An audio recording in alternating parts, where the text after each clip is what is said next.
What up? It's Jimmy from odds.com. This is a clip from our big NCAA basketball show. Hit the link at the bottom of the screen. It's available exclusively on odds.com. That's to check out the entire show. And we move on to 7 p.m. action. And this one is going to be a beauty. Murray State Racers, 8-8, 5-6 in the OVC at Morehead State. Eagles, 13-6, 10-2 in the OVC. We're at Ellis Johnson Arena in Morehead, Kentucky. And we have Morehead State opening up as 1.5-point favorites. That is flipped. Murray State is now 2-point favorites. There's 1.5 on the board. This total opened up at 128.5 and it shot up to 130, although there's 129s, there's 129.5s, but a bunch of 130s on the board. Murray State coming off their third win in 4 nights with a 77-60 win at Southeast Missouri. On Monday night, they're nice offensively. Against SEMO, they shot 50.8% from the field, 54.5% from three, and only turned the ball over 8 times, led by leading scorer 6'10" KJ Williams, 10 of 16 from the field, 5 of 7 from three, on his way to 26 points and 11 boards. He's averaging 15.8 points, 8.8 boards on the season, and hitting 50% from three.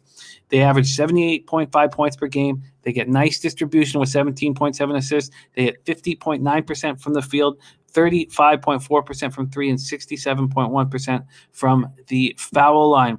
And look at this. So we have Murray State, 8-8, 5-6 in conference, now the favorite over a Morehead State team that is rolling, coming off their 9th straight win, 74-55 at Tennessee Tech. They shot 55.6% from the field, 43.8% from three. 6'10" freshman Johnny Broom, who we talked about on this show, went for 22 points, 13 boards. He's now tied for the lead in scoring with Devon Cooper at 11.8 points per game. Skylar Potter also averages double digits at 10.1. Another deep squad, 9 players averaging double-digit minutes. They score 67.1 points per game, hit 45.3% from the field, 33.3% from three, 65.7% from the foul line. Not excellent shooting, but it's their defense that wins them games. They allow just 62.4 points per game. What an interesting game, Max. Murray State, Morehead State, take it away. Yeah, Jim, I just have to go with what I know and what I've been watching from these teams. Listen, my data is pointing me towards Murray State, but I'm going the other way. I'm taking Morehead. I've watched enough of this Morehead team to know that at home, this is a different animal. This is a team that's already dominated this Murray State team, really shutting them down and really limiting them. And I think that they're going to be able to slow them down again. I think it's going to be really important for Morehead State to be explosive in either the first half or second half, which basically means they need to get out to a sizable lead in the first half, or they need to have a big offensive and defensive explosion when it comes to their scoring margin in the second half. That's been their pattern. 20 minutes of dominance and then 20 minutes of subpar. I think at home, this is a team that is ultra confident on that blue floor. I think that they're going to have definitely their hands full, but I will say for Murray State, they haven't seen John A. Broom. So I think that him not playing in the first game definitely adds a layer to this Morehead State mystery and jigsaw puzzle, because the odds makers just really don't know what they're doing, in my opinion, when it comes to this side. When you've watched Morehead State against upper tier competition and lower tier competition in the conference, they've done a respectable job. I think that is, if they can get their tempo, then I think that this is going to be a game that isn't going to be a walk in the park, but I do think that they're going to win it.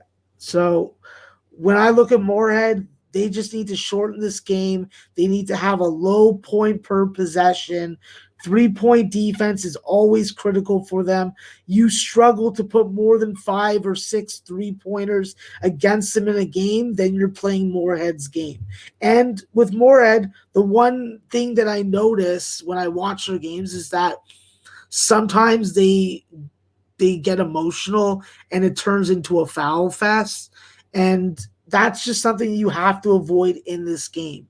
You're playing a deep Murray State team that is getting confident and is coming in pretty hot. The 3-point shooting from Tevin Brown and Justice Hill has been very good. You've seen KJ Williams even step out behind the 3-point line, and he's nailed a couple of them.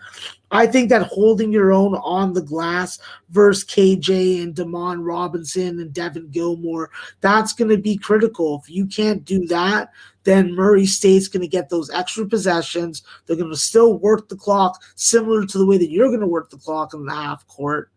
But in the end, I think that even if Morehead hadn't shot 2 for 14 from the 3-point line and had 9 free throw misses in the first game, well, they still would have won.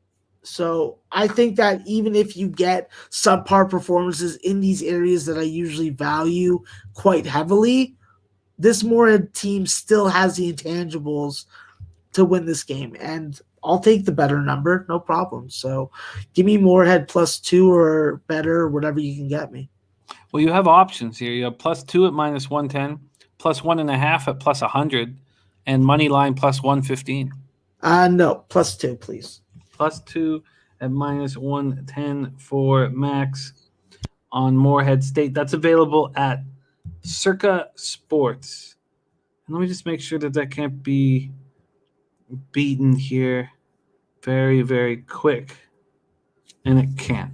+2 at -110 at Circa is the best spot. Very interesting, Max, going against this big market move with confidence. +2 -110 at Circa for Morehead State. Winners of 9 straight, going for a double-digit win streak against a Murray State team that's playing well. I love it.